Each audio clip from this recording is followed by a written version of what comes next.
આજની ધર્મકથા. પ્રણામ. પૂજ્ય પન્યાસજી મહારાજ. અનેક ગુણો,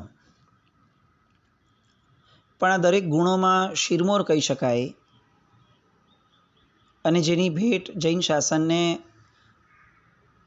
અવર્ણનીય, અકલ્પનીય અને અદ્વિતીય કહી શકાય એવો એમનો ગુણ એટલે અનુપ્રેક્ષા ગુણ. સાહેબનું ચિંતન મનન એવું આપણે ઘણી બધી વાર વાંચ્યું છે અને સાંભળ્યું છે કે જ્ઞાન ભીતરમાં છે. એ બહારથી શોધવાનો જે પ્રયાસ આપણે કરીએ છીએ એ ફાંફા મારવા સિવાય બીજું કંઈ જ નથી. કારણ કે જે વસ્તુ અંદર પડી છે એને બહાર પ્રયાસ કરશું તો શું મળવાની, પણ અંદર ભીતરમાં ઉતરશું તો એવો ખજાનો ખુલશે કે જે ખજાનામાંથી એક પછી એક રત્નો બહાર નીકળશે. સાહેબે આ સચ્ચી દિશા પકડી અને આપણને આલંબન આપ્યું. એમની અનુપ્રેક્ષાઓ સાંભળતા સાંભળતા આપણને ચોક્કસપણે લાગે કે જો સાહેબ પણ એક શુદ્ધ આત્મા હતા, ચૈતન્ય સ્વરૂપ, કે જેમને ઘણા આવરણ હોવા છતાં પોતે ભીતરમાં ઉતર્યા તો રત્નો ખોજી શક્યા, પોતે મરજીવા બન્યા તો ઘણું પામી શક્યા. તો આપણે પણ જો એવો જ આત્મા છીએ, એ જ શુદ્ધ, એ જ ચૈતન્ય અવસ્થાથી પૂર્ણ એવો આત્મા જો આપણે છીએ, તો આ બહારના ફાંફાઓના જે પ્રયાસ છે એમાંથી કેટલીક એનર્જી, કેટલીક શક્તિ આપણે ભીતર તરફ કેમ ન વાળીએ? એક વ્યક્તિ એક બિઝનેસ કરી અને સક્સેસફુલ થયો હોય તો આપણને મન થાય કે ભાઈ આમાં કમાવા મળતું હોય તો ચાલો, અત્યારે આપણે ઘણા પ્રયાસ કરીએ છીએ બીજા અનેક ધંધાઓ કરીને અને ઘણો ટાઈમ વેસ્ટ કરીએ છીએ, તો ચાલો ને આ પણ એક પ્રયાસ કરીએ. આમાં પણ કોઈક એક વ્યક્તિ જો પામ્યો છે તો આપણે પણ પામી શકશું. છેવટે આ ન્યાયે પણ રોજની કેટલીક મિનિટો કમસે કમ ભીતરમાં ઉતરવાનો પ્રયાસ કરવો આવશ્યક લાગે. આ સાહેબજીનું ખરેખર જે ચરિત્ર છે એનો સાર આ છે. સાહેબ પણ એ જ શાસ્ત્રો ભણ્યા છે કે જે આજે અનેક મહાપુરુષો ભણે છે. સાહેબ અલગ કેમ થયા? કારણ કે સાહેબ ભીતરમાં ઉતર્યા હતા. ભણ્યું બધું જ, આલંબન બધું જ લીધું, પણ અંતે એનો પ્રાદુર્ભાવ કરવાની વાત આવી ત્યારે બહારથી કંઈ નિષ્પન્ન કરવાના બદલે એ અંદરથી, ભીતરમાંથી કંઈક નીકળે એવા પ્રયાસમાં સાહેબ રહ્યા. સાહેબે ક્રાંતિ કરી આ વિચારધારાની કે બાહ્ય જગતની અંદરમાં ગમે તેટલા આલંબન લઈએ, જો અંદર નથી ઉતરતા તો પ્રસિદ્ધિ કદાચ મળશે પણ સિદ્ધિઓ નહીં મળે. અને સાહેબ સિદ્ધિઓના સ્વામી હતા. આવા સિદ્ધિના સ્વામી એવા પૂજ્ય પન્યાસજી મહારાજ, ભદ્રંકર વિજયજી મહારાજ. એમની સાથેના એમના જીવનનો એમની સાથે વણાયેલો એક પ્રસંગ કે જે પછીથી જિંદગીના છેલ્લા શ્વાસ સુધી સાહેબની સાથે રહ્યો. 4 વર્ષનું એક બાળક સુરતમાં જ્યારે સાહેબનું ચાતુર્માસ હતું, છાપરિયા શેરીમાં,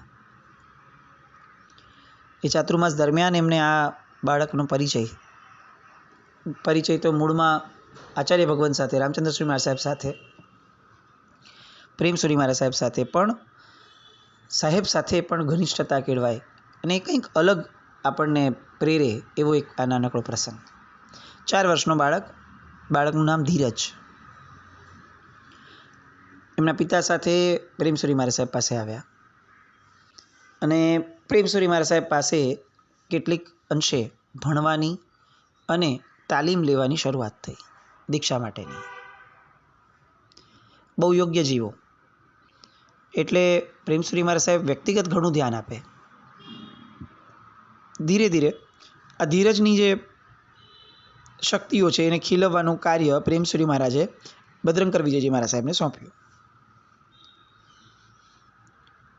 4 વર્ષનો એ બાળક ઘણીવાર સાહેબ પાસે જાય, પન્યાસજી મહારાજને જુએ, સાવ ટીણીયો.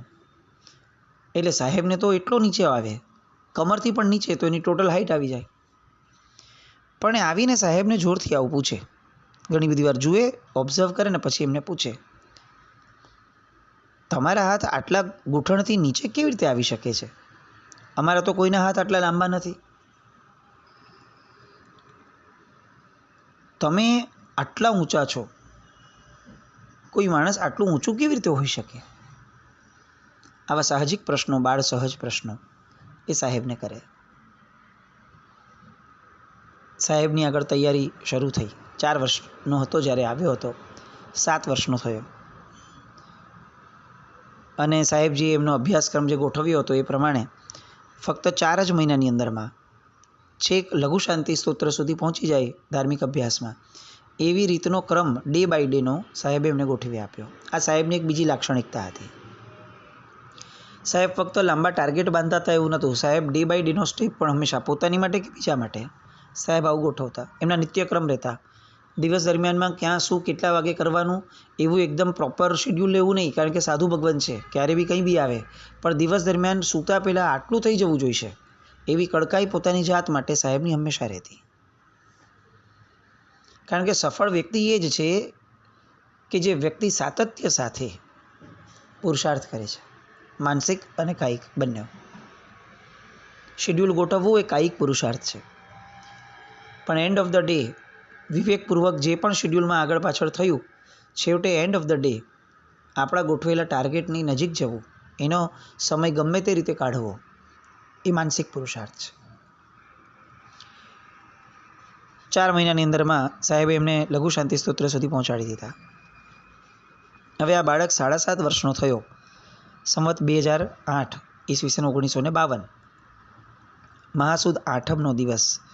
એ દિવસે ઝઘડિયામાં એ બાળક અને એના માતા પિતા એની દીક્ષા થઈ. પ્રેમસુરી મહારાજ સાહેબે દીક્ષા આપી. એમના પિતાશ્રીનું નામ પડ્યું મોતીલાલભાઈ જે હતા, એમનું નામ પડ્યું મહાયશ વિજયજી મહારાજ સાહેબ. અને તે જે બાળ મુનિ હતા ધીરજ, એ ધીરજનું નામ પડ્યું મુનિશ્રી ધુરંધર વિજયજી મહારાજ સાહેબ. 7.5 વર્ષની ઉંમરમાં થયેલી એમની દીક્ષા આજે પણ સાહેબ વિદ્યમાન છે.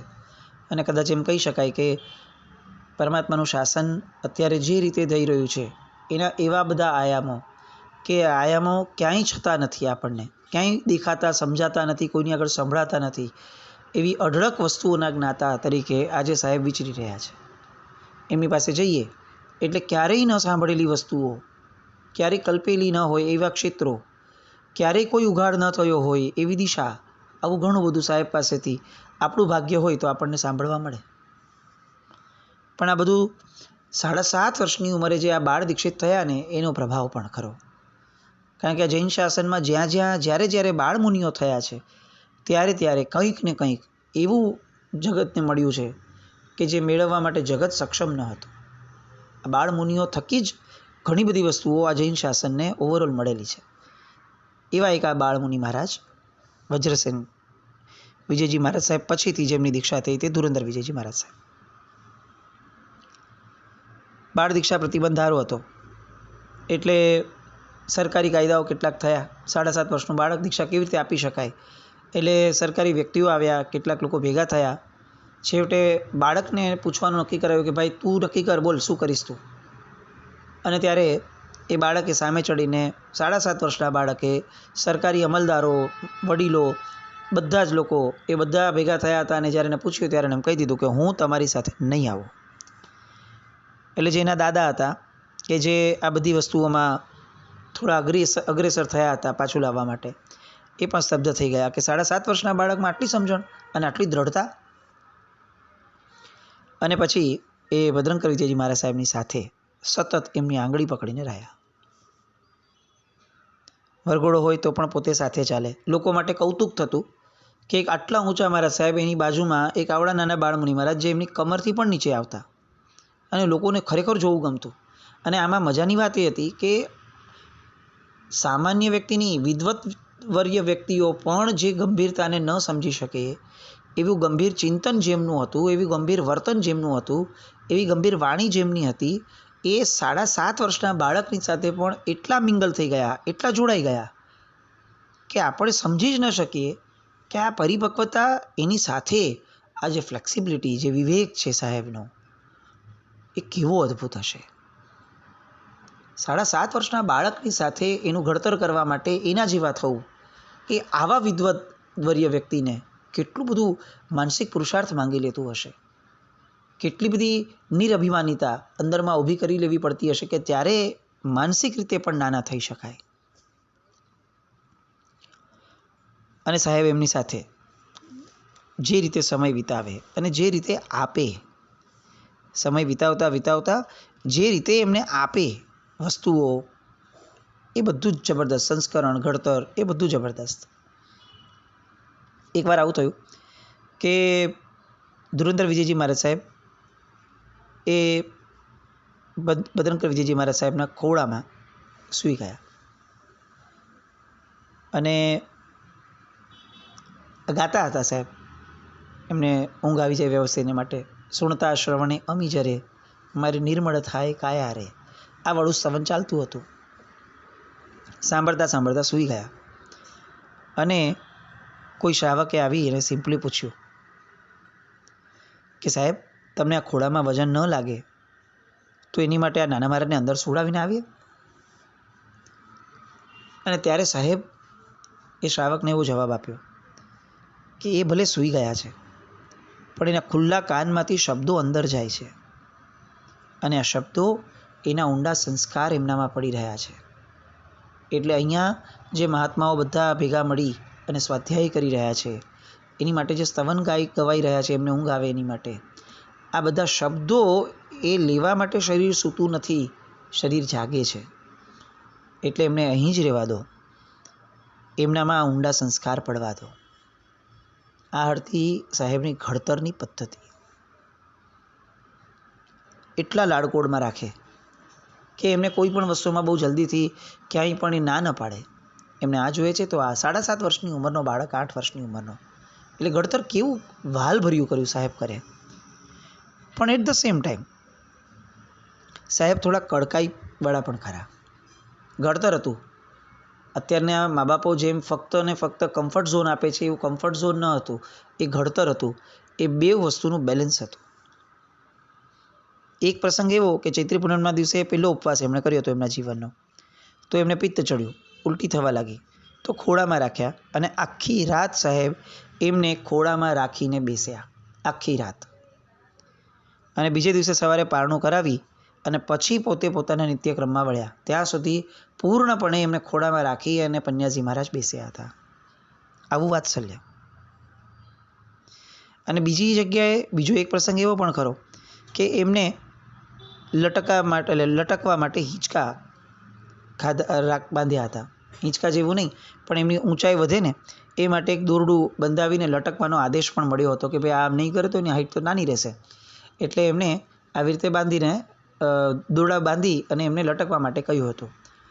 હવે બાળક છે, લટકવાનું કહો એટલે એ તો આગળ પાછળ થાય, ફક્ત લટકીને ન રહે. એટલે એમ આગળ પાછળ થતાં હિંચકાની જેમ ખાતા એમનો પગ જે છે એ પુસ્તક જે એક પડ્યું હતું મેજ ઉપર, ટેબલ ઉપર, એ પુસ્તકને એમનો સહેજ પગ અડ્યો. બહુ સામાન્ય ઘટના કહી શકાય કદાચ આપણા બધા માટે કે ભાઈ હવે બાળક છે એક તો નંબર 1, અને બીજું હિંચકા ખાવામાં કંઈક અડી ગયું. એટલે બહુ તો શું મિચાવી દઉં, પણ કરી લેવું જોઈતું હતું ને એને કંઈ વાતને કંઈ બહુ લાંબુ 7.5-8 વર્ષના બાળકને શું ટોકાય. પણ બીજી કાચી સેકન્ડે પન્યાજી મહારાજ કે જે ક્યારેય ગુસ્સો ન કરે, ક્યારેય આકરું ન બોલે, એમણે તરત જ મોટા સાથ સાથે એમને સમજાવ્યું. જ્ઞાનને પગ ન લગાડાય એટલી સમજ નથી પડતી 8 વર્ષે હજુ પણ. અને સ્તબ્ધ થઈ ગયા પેલા બાળમુનિ પણ અને આ સાંભળનાર લોકો પણ કે આ કેવું બેલેન્સ છે. એક બાજુ કડકાઈ કેવી છે, બીજી બાજુ આખી રાત એને ખોળામાં લઈને બેસવાની એ મમતા કેવી છે. સાહેબ એ એટલું બધું જબરદસ્ત એક એવું જીવન જીવીને ગયા કે જે આપણા માટે એક યુનિવર્સિટી જેવું હતું કે આપણે શીખવું જ પડે કે આવું બેલેન્સ કઈ રીતે રાખી શકાય. આટલી પરિપક્વતા અને છતાં પણ બાળક સાથે આટલી બાળ સહજતા, આટલી કડકાઈ, અને તેમ છતાં પણ એટલું બધું વાત્સલ્ય નીતરતું કે પેલા બાળકને માતૃત્વ એની ઝંખના પણ ન થાય કે મને કોઈ બીજી માં મળે. કારણ કે આ માં એટલું જબરદસ્ત વાત્સલ્ય આપે કે દીક્ષા પછીથી એવું લાગે કે ખરેખર સવાઈ માં મને મળી. આવું વાત્સલ્ય પણ ખરું. ધીરે ધીરે સાહેબ એમને કેળવતા ગયા અને વર્ધમાન તપનો પાયો પણ નખાવડાવ્યો. એ પછીથી વર્ધમાન તપના પાયાના એ તપની અંદરમાં છેલ્લે એમણે અઠ્ઠમ કરાવડાવ્યો. અને અઠ્ઠમ કરાવી અને સરસ્વતી દેવીના બીજ મંત્રનો 1,00,000નો જાપ એ સિનોરમાં એમણે કરાવડાવ્યો. કેવો કઠણ પુરુષાર્થ! સાહેબ બી કરે પોતે અને એમની પાસે બી કરાવે.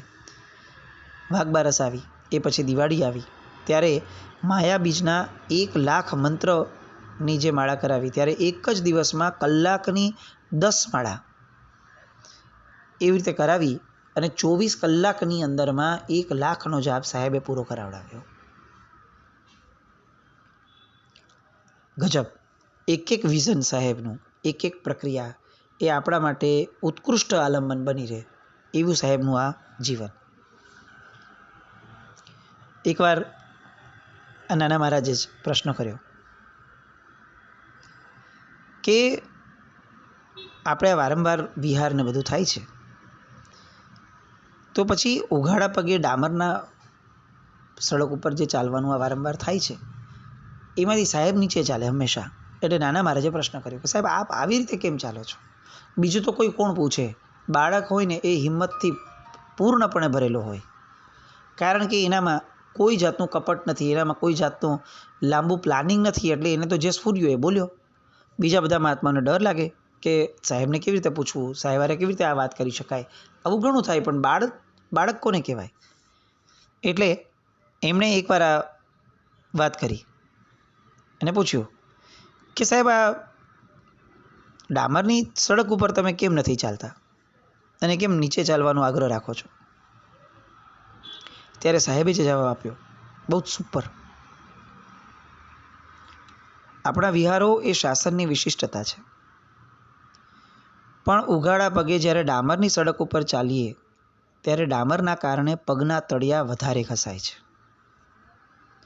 અને એની બહુ જ ખરાબ અસર આ તળિયાના જે જીવંત કોષો હોય છે ને એને તો થાય જ છે શરીરમાં, પણ એની બહુ જ ખરાબ અસર છેક બ્રહ્મરૌદ્ર સુધી ફેલાય છે અને એના કારણે આપણી ધ્યાન શક્તિ અને ધારણા શક્તિ એ બંને શક્તિઓ મંદ પડે છે.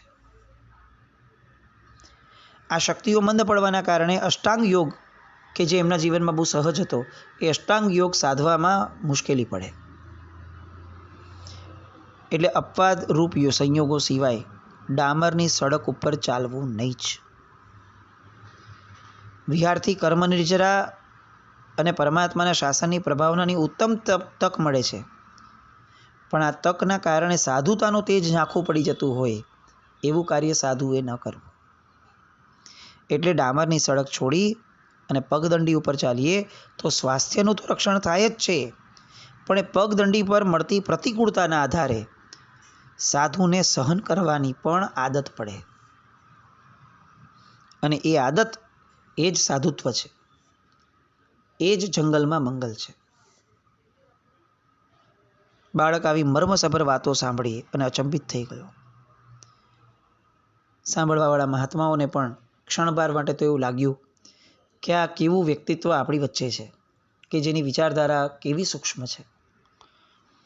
લોકોત્તર શાસન માટેનો આવો રાગ અને બીજી બાજુ પોતાની જાત માટેની સંયમ માટેની કડકાઈ અને ત્રીજી બાજુ રુજુતા, એક બાળકને સમજાવવાની ભાષા એક બાળકને પણ ગળે ઉતરી જાય એવી સરસ મજાની રુજુતા સાથેનો વ્યવહાર.